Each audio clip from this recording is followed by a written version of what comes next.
जय गुरु जी। शुक्राना गुरु जी। आपका अनंतम अनंतम शुक्राना गुरु जी। संगत जी, मैं गुरु जी की बेटी दिल्ली से हूँ और गुरुवार के दिन यानी कि अपने गुरु जी के दिन अपने पूरे दिल से अपने गुरु संगत परिवार में अपना सत्संग शेयर कर रही हूँ। सबसे पहले हम गुरु जी का मंत्र जाप करेंगे। ओम नमः शिवाय। शिव जी सदा सहाय। ओम नमः शिवाय। गुरु जी सदा सहाय। संगत जी, हर किसी का अपना अपना एक्सपीरियंस होता है। गुरु जी अपने कर्मों के अकॉर्डिंग सबको ब्लेस करते हैं। गुरु जी ने किसको कैसे ब्लेस करना है, ये गुरु जी महाराज जी की मर्जी होती है। गुरु जी का कनेक्शन हर संगत के साथ बहुत अलग होता है, डिपेंड करता है उसके कर्मों पर।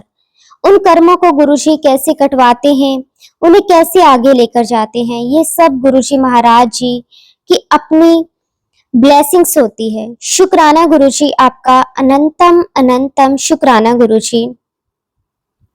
संगत जी, गुरु जी के चमत्कार गुरु जी ने बहुत दिखाए हैं, बहुत बहुत गुरु जी ने ब्लेस किया है। संगत जी, गुरु जी ने किस तरह से हमें हेल्थ वेल्थ ब्लेस की है, बच्चों को कामयाबी दी है। गुरु जी महाराज वो सब कुछ दिया है जो हम अपने जीवन में एक्सपेक्ट भी नहीं करते। संगत जी, गुरु जी महाराज जी ने अपनी लाइफ में बहुत बड़ी सीख भी दी है। शुक्राना गुरु जी, अनंतम शुक्राना, हर पल हमारे साथ रहने के लिए आपका कोटि कोटि शुक्राना, अनंतम अनंतम शुक्राना। संगत जी, अब हम अपना सत्संग शुरू करते हैं। आज मुझे सौभाग्य प्राप्त हुआ है कि मैं अपनी जर्नी आप सबके साथ शेयर करूं। संगत जी, मैं अपने एक्सपीरियंस जो गुरु जी महाराज जी के साथ रहे हैं वो मैं आज आप सबके साथ शेयर करूंगा। संगत जी, हमारे गुरु जी महाराज वैरागी हैं और रसिक वैरागी का अर्थ होता है संगत जी, गुरु जी महाराज हमसे हमारे गृहस्थी के काम करवाते हुए हमारे कर्म कटवा रहे हैं।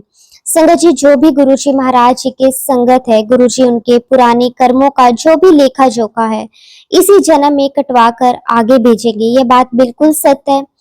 संगत जी, हमें ये जो जन्म मिला है ना, गुरु जी महाराज जी ने अपने चरणों से हमें जोड़ा है, ये हमारा बहुत बड़ा सौभाग्य है।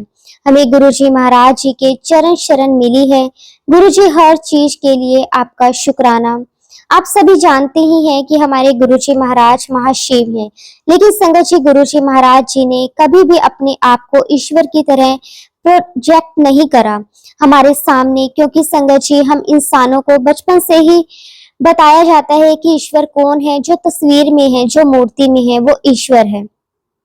इसीलिए गुरुजी ने कभी भी अपने आप को ये जाहिर होने नहीं दिया कि वे ईश्वर हैं, साक्षात परमेश्वर हैं। संगत जी, गुरुजी ने जिसके कर्म जिस तरीके से कटवाने हैं ना, जिस टाइम पर कटवाने हैं वो सब उन्हें पता है। वो टाइमिंग गुरुजी को पता है, वो तरीका गुरुजी को पता है। गुरुजी का हर एक संगत के साथ अपना अपना इंडिविजुअल कनेक्शन होता है। अगर एक फैमिली में 4 मेंबर है, उन चारों का कनेक्शन गुरुजी महाराज जी के साथ अलग ही होगा। संगत जी, हम जानते हैं कि गुरु जी महाशिव हैं। गुरु जी महाराज जी ने अपने महाशिव के रूप में जो दर्शन है वो सभी संगत को दिखाए हैं। एक बार की बात है संगत जी, एक आंटी गुरु जी महाराज जी के दरबार में आई। संगत जी, उन्हें स्लिप डिस्क की प्रॉब्लम थी। दर्द इतना था संगत जी कि उन्हें चला भी नहीं जाता था, बैठा भी नहीं जाता था। आंटी दरबार में बैठी रही, 2 घंटे शब्द कीर्तन चलता रहा। गुरुजी ने ऑन ऑफ सडन उन आंटी जी से कहा कि आंटी डांस करो।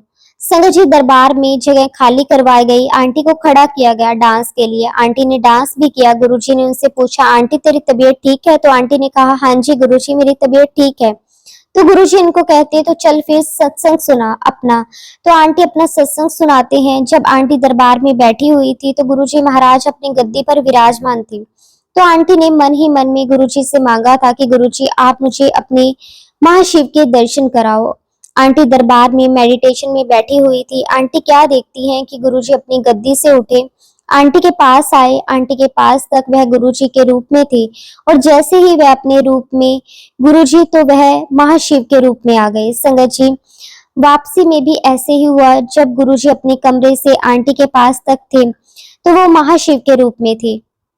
आंटी के पास से जब अपनी गद्दी तक पहुंचे तो गुरुजी के रूप में थे। और इस तरह संगत जी गुरुजी महाराज जी ने हमें एक एक चीज के लिए करके दिखाई है, वो प्रैक्टिकल करके दिखाई है। इसीलिए संगत जी हम अपने गुरुजी को प्रैक्टिकल गुरुजी कहते हैं।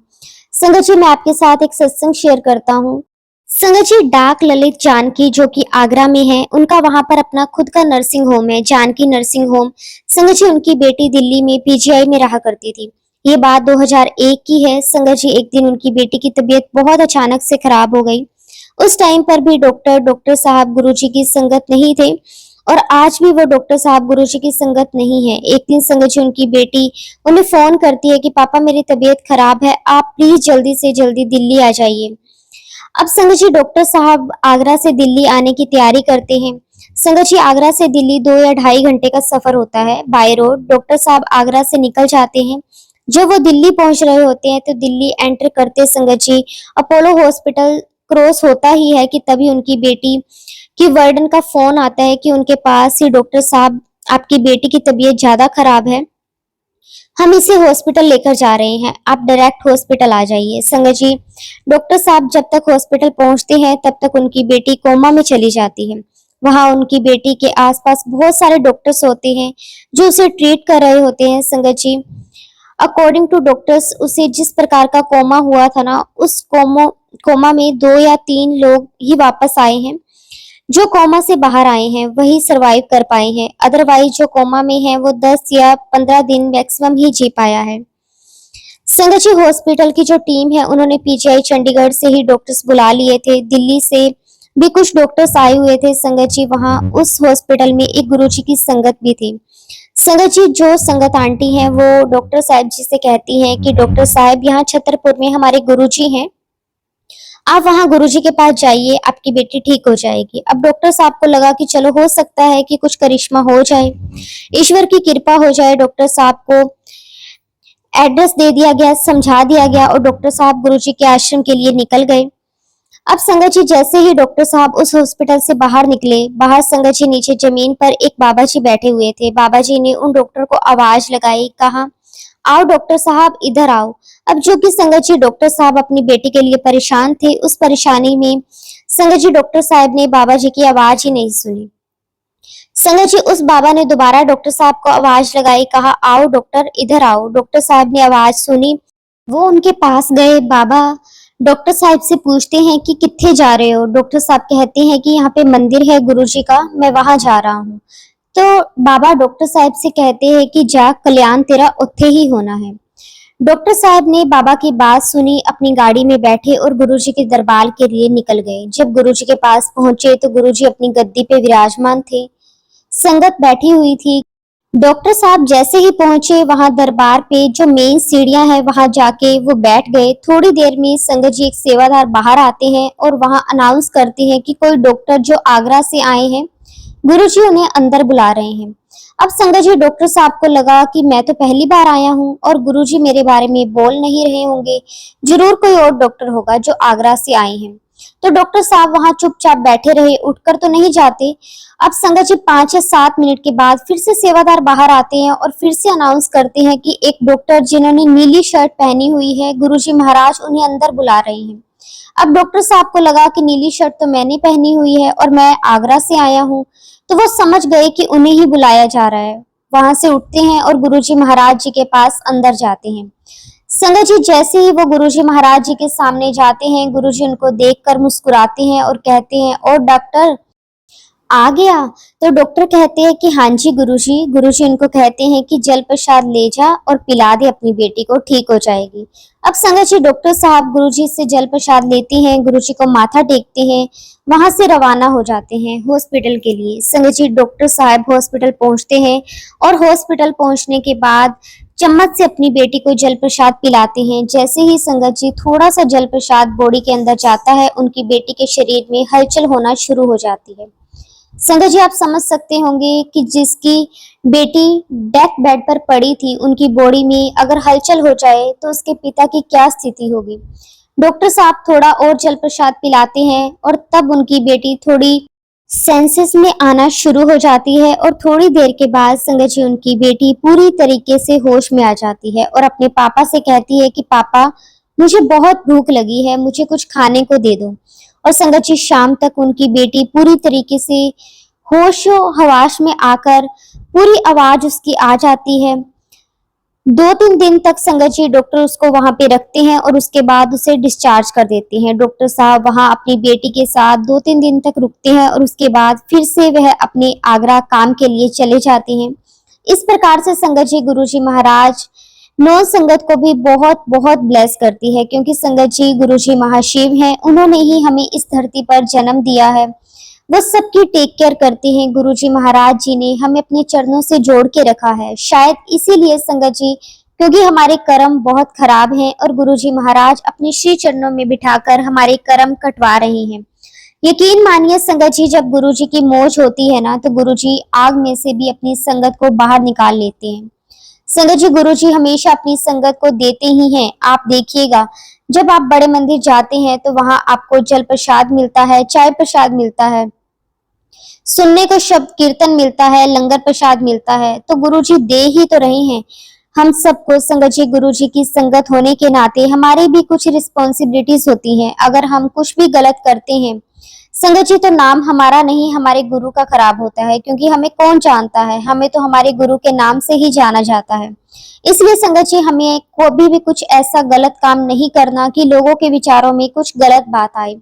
इतना तो संगत जी गुरुजी महाराज हमसे एक्सपेक्ट करते ही हैं। संगत जी गुरुजी महाराज जैसे ही हमारा कुछ काम बनना शुरू करा देते हैं, हमारे मुंह से जय गुरुजी, शुक्राना गुरुजी निकलना भी शुरू हो जाता है। जहाँ संगत जी हमारा काम थोड़ा सा भी खराब हुआ, हम गुरुजी को भूल जाते हैं। संगत जी गुरुजी हमेशा चाहते थे कि उनकी संगत खुश रहे, चाहे जो भी सिचुएशन हो। संगत जी मैंने आपको पहले भी कहा था कि हर एक इंडिविजुअल, सबकी अपनी अपनी गुरुजी के साथ जर्नी होती है, अपना अपना एक अलग ही कनेक्शन होता है। संगत जी मैं आपको एक सत्संग और सुनाता हूँ, जिससे आपको बहुत अच्छे से क्लियर हो जाएगा। संगत जी ये सत्संग 2014 का है। एक अंकल एयरपोर्ट पर मिले, आपस में हमारा जय गुरुजी हुआ और वो अंकल मुझे कहने लगे कि मैं आपसे कुछ शेयर करना चाहता हूँ। तो वो अंकल मुझे कहते हैं कि 2014 में मेरी लाइफ में इतनी प्रॉब्लम्स थी कि मेरा सब कुछ खत्म हो गया था। उन्होंने बताया कि कोई उन्हें बड़े मंदिर लेकर गया। जब वो बड़े मंदिर के दरबार में एंटर हुए, वहां का जो डिवाइन ओरा था उससे बहुत ही प्रभावित हुए। उन्होंने वहां पर लंगर प्रसाद लिया। वो अंकल गुरुजी महाराज जी के साथ ऐसे कनेक्ट हुए कि वो उनके भक्त हो गए। वो अंकल डे 1 से ही गुरुजी के भक्त बन गए। उन्होंने अपने घर पे गुरुजी का दरबार लगाया, गुरुजी की गद्दी लगाई, गुरुजी को विराजमान किया और जो गुरुजी के दरबार का प्रोटोकॉल होता है वैसे वैसे उन्होंने सब कुछ डेकोरेट किया, सब कुछ सजाया। संगत जी उनकी प्रॉब्लम धीरे धीरे ठीक होनी शुरू हो गई। वो रेगुलर मंदिर जाने लगे। अब संगत जी 2014 से लेकर 2017 तक उनकी सारी जो प्रॉब्लम थी वो खत्म हो गई। वो बहुत ही खुश हुए।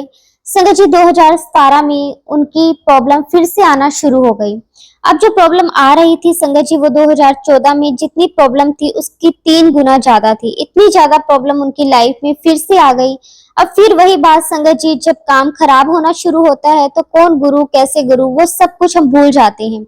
अब इस बीच में क्या होता है संगत जी कि उनकी जो मदर थी ना, उनके घुटनों की दोनों सर्जरी होती है और दिल्ली के गंगाराम हॉस्पिटल में वो एडमिट होते हैं।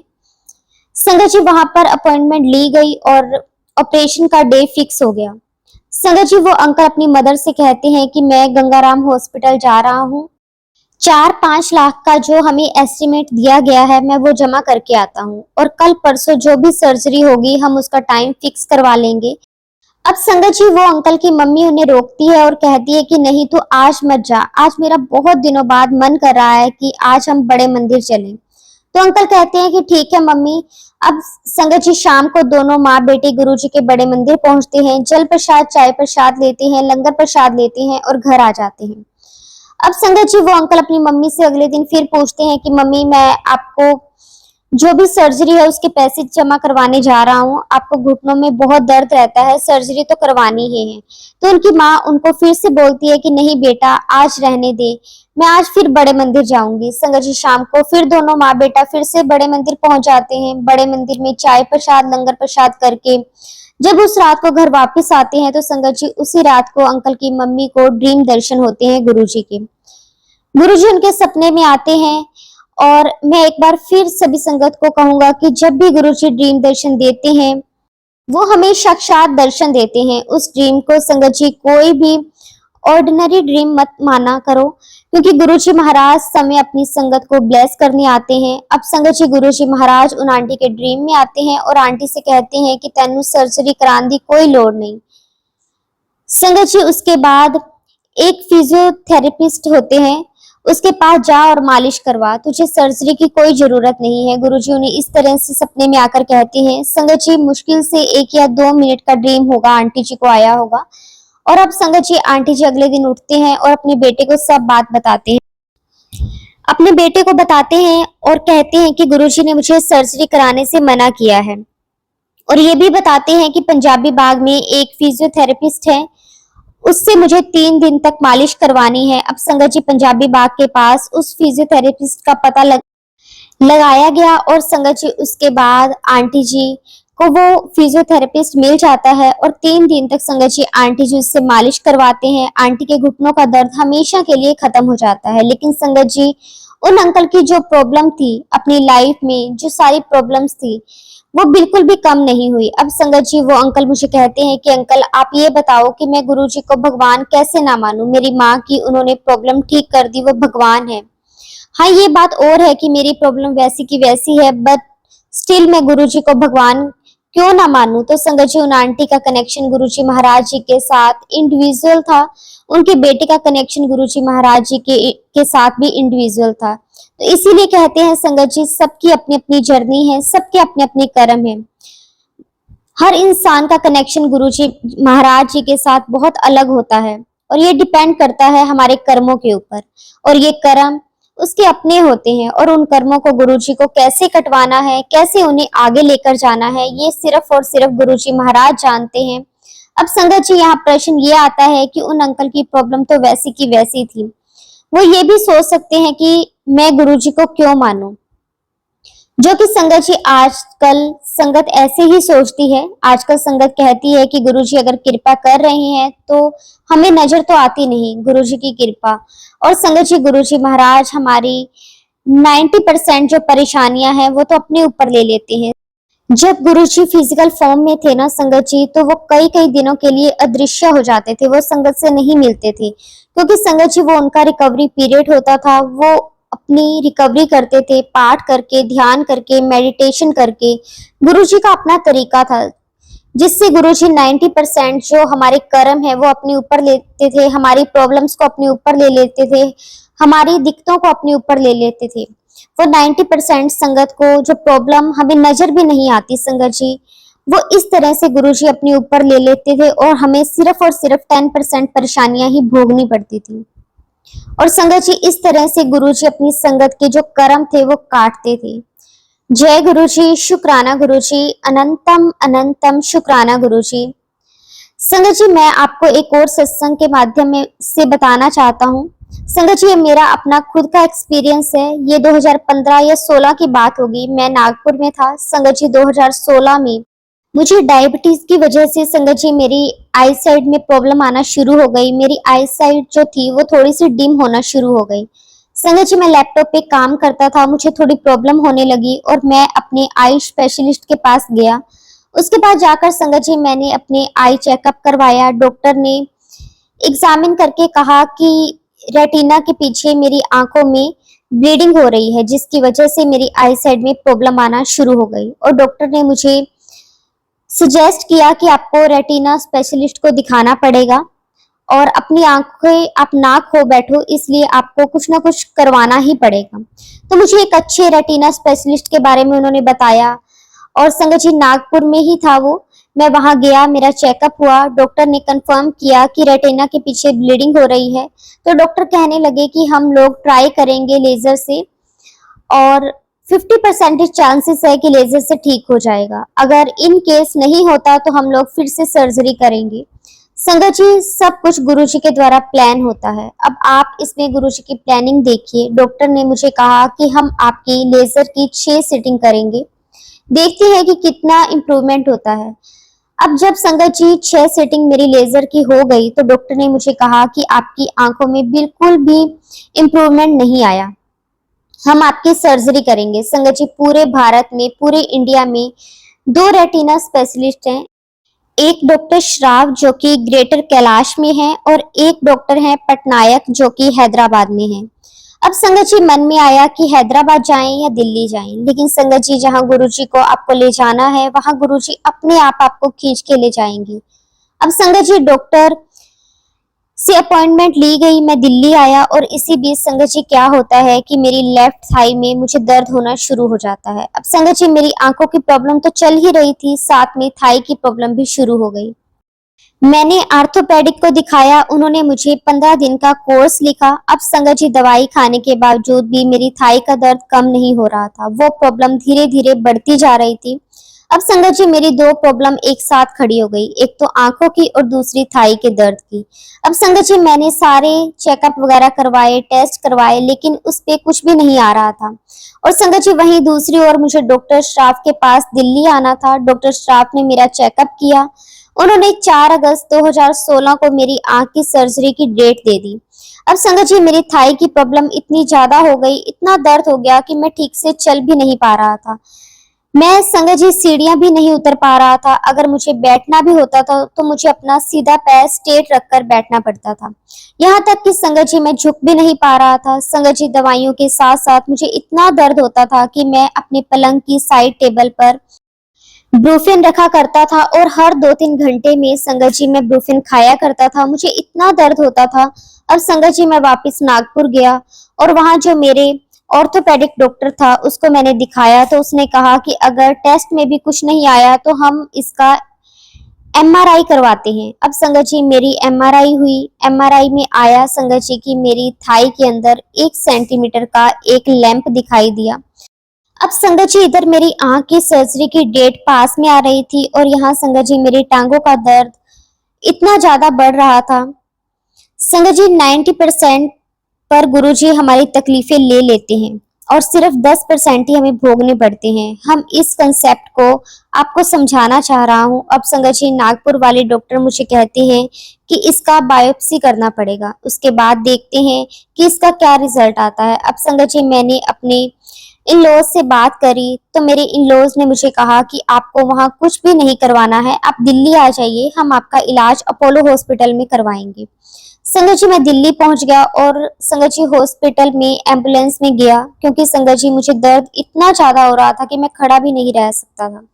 इवन तो चलना बहुत दूर की बात है। संगत जी मैं आपको एक बात और बताना भूल गया था कि जब मैं दिल्ली आया था ना अपने इलाज के लिए, तो मेरा छोटा बेटा मुझे कहता कि पापा नागपुर चलने से पहले हम गुरुजी के बड़े मंदिर दर्शन करने जाएंगे। मैंने कहा कि ठीक है बेटा, मैं चल तो सकता नहीं हूँ। तो वो कहने लगा कि कोई बात नहीं पापा, आप मेरे कंधे पर हाथ रखकर चलना, मैं बड़े मंदिर में सेवादार अंकल से बात करके आपके लिए व्हील चेयर का इंतजाम करवा लूंगा।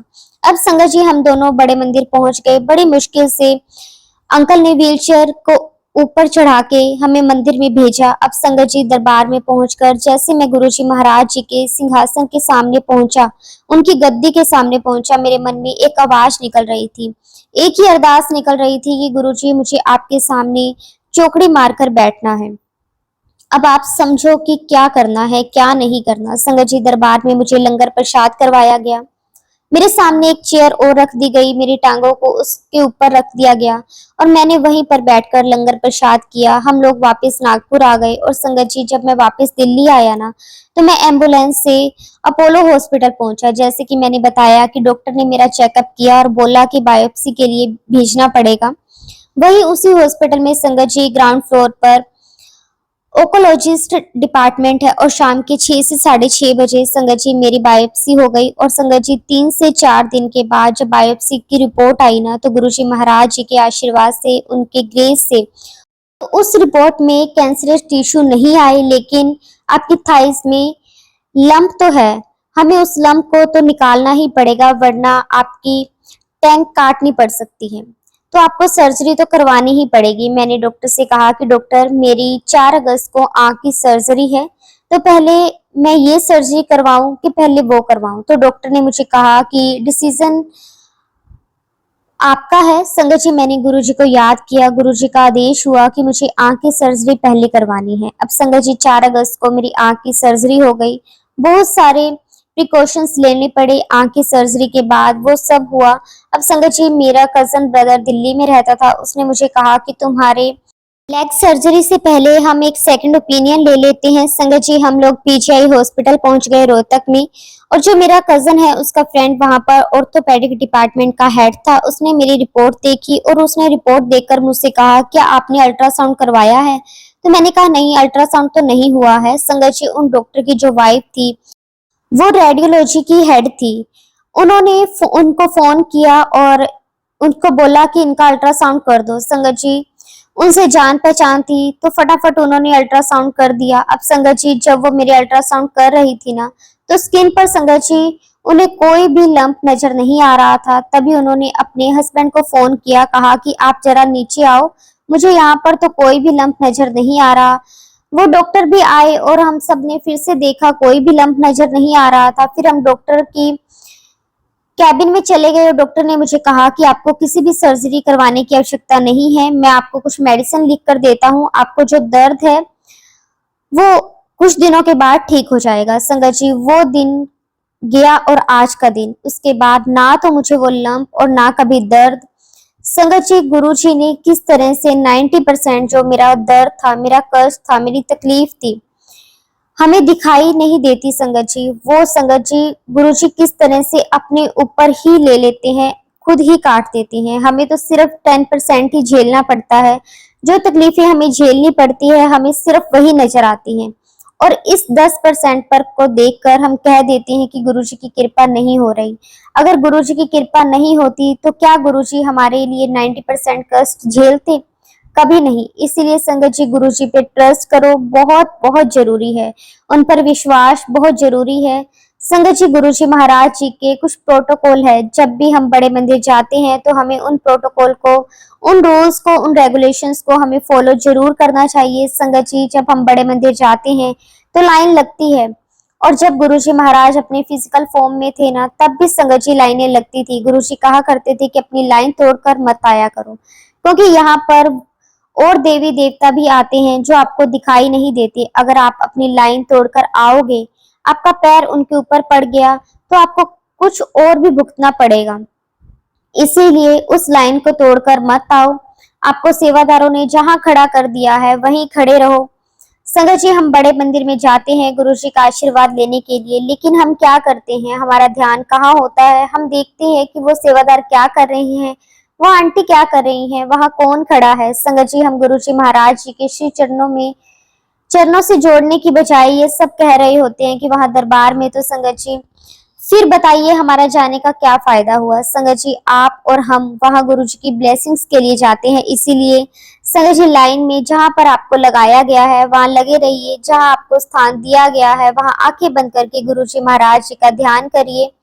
संगत जी, वहां शब्द गुरबानी चलती है। गुरु जी महाराज आज वो शब्द कीर्तन चलवाते हैं जिनसे वो हमें कुछ मैसेजेस देना चाहते हैं। संगत जी, इन शब्द गुरबानी से जो भी हमें सुनने को मिलता है ना, जो हमारा कनेक्शन बनता है, वो इन शब्द कीर्तनों से ही बनता है। संगत जी, आजकल काफी जगहों पर देखा जा रहा है कि सत्संग में फिल्मी गाने, दूसरे गाने बजाए जाते हैं, जो कि संगत जी बिल्कुल गलत है। संगत जी, हमें सिर्फ और सिर्फ शब्द गुरबानी ही चलानी चाहिए, जिससे गुरु जी हमें कोई ना कोई मैसेज दे सके, और संगत जी जिससे हमारा कल्याण हो सके और हमारा सही से मार्गदर्शन हो सके।